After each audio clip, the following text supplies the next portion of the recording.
One ceiling globe light was on, but another two just next to it were out, and plaster was starting to separate from the fresco angelic ceiling again after countless repairs.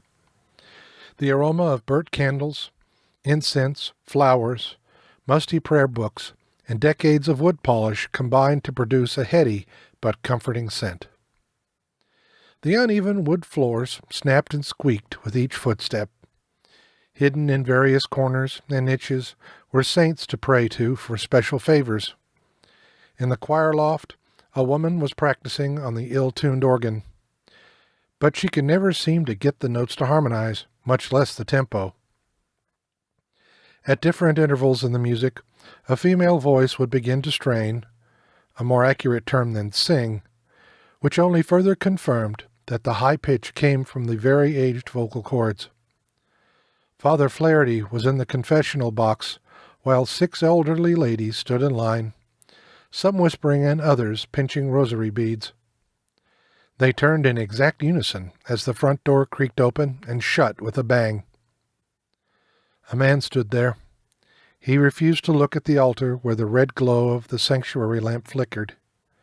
His thick, dark and gray hair looked as though he had been in a windstorm, and his beard had to be 3 days old.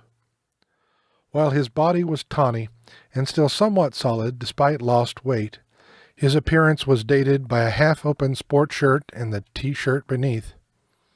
Even worse, he needed to tuck one side of his shirt back into his khaki pants.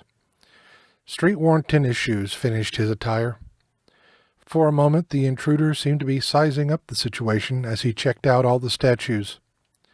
He had prayed to every one of them, but they were deaf or didn't seem the least bit interested in his petition. He started toward the altar, hesitated, turned, and walked over to the confessional line.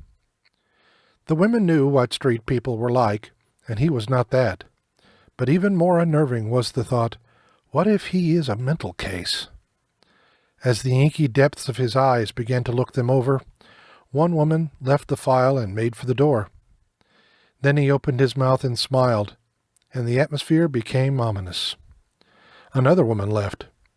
Then all the ladies broke ranks and proceeded out the door. He swept back the faded velvet confessional curtain, and a small boy on his knees let out a weak yelp. The man grabbed the boy by his collar and yanked him out of the box. "I forgive you. Get out." As the man knelt, he heard the boy's running footsteps and the church door slam. He was alone with the priest. "Bless me, Father, for I have sinned." "Oh, no, not again, Bill." A hint of Irish brogue was just caught within the words. "You can't keep doing this, my son. You simply must stop. Besides, you're running my customers off. Get a hold of yourself, man." "Give it to me, Father. Give it to me, damn you. Do you want me to beg? Okay, I'm begging. Can't you see I have to have it for God's sake?" "I can't do it. No one will. Not even the bishop. He forbids it.